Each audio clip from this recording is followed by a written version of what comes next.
What causes low discharge line temperature on AC? Ambient temp 80 degrees, indoor temp 74 degrees and going down from 76. Low pressure 135 pounds per square inch, high pressure 305. Superheat 14 degrees, 3-ton unit heat pump 410. No TXV, blower high speed all vents open pulled air filter, outdoor temp split 15 degrees temperature off the coil 53 degrees discharge line temp 84 degrees, according to charging chart should be about 150 degrees. What's wrong? Hi. My name is I'm here to help you out. Are we talking about the discharge line off of the compressor or the liquid line leaving the condensing coil? 150-degree liquid line is screaming hot. What charging chart are you looking at? Superheat is good, delta T across coil is good, 84-degree liquid line is good. Looks like you're in the ballpark. The discharge temp at the compressor is going to be much hotter than the liquid line discharge off of the condensing coil. The liquid line leading the condensing coil.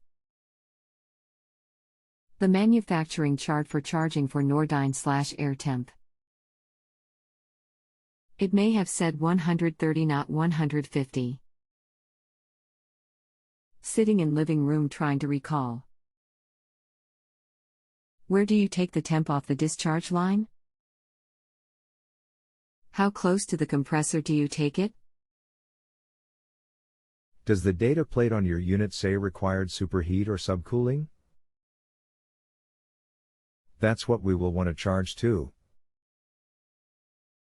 I'm still trying to find the charging chart for your unit online. There is no TXV, there is no superheat or subcooling data on data plate. It says use manufacturer's charging chart.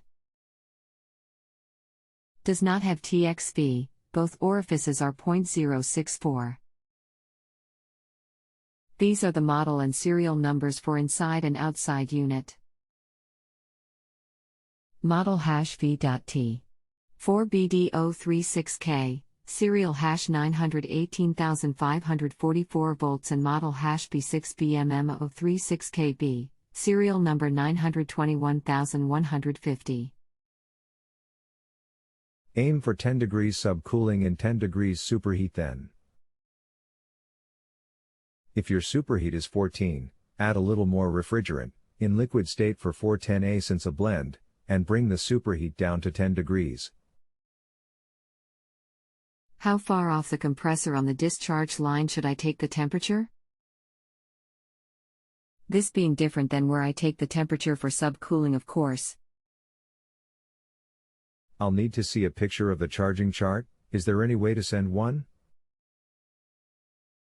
Or give me the model number off of your unit.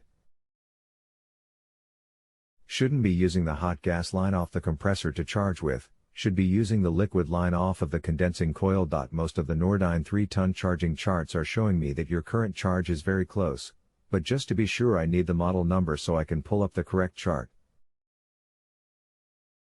My apologies, I see the model number now. Let me pull the chart and check.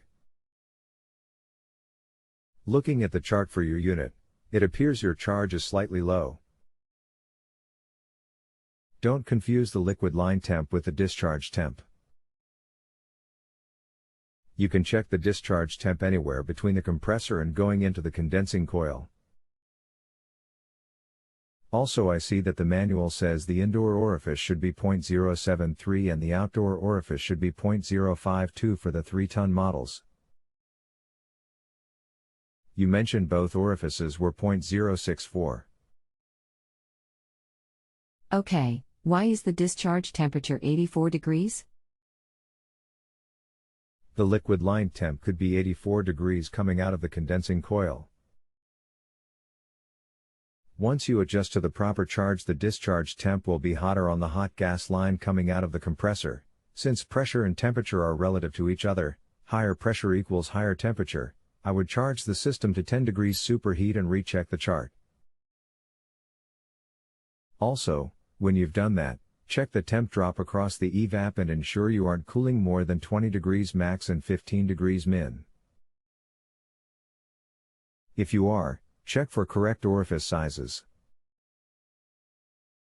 If you have a home improvement or appliance question and want to chat with an expert now, visit justanswer.com/YTHI.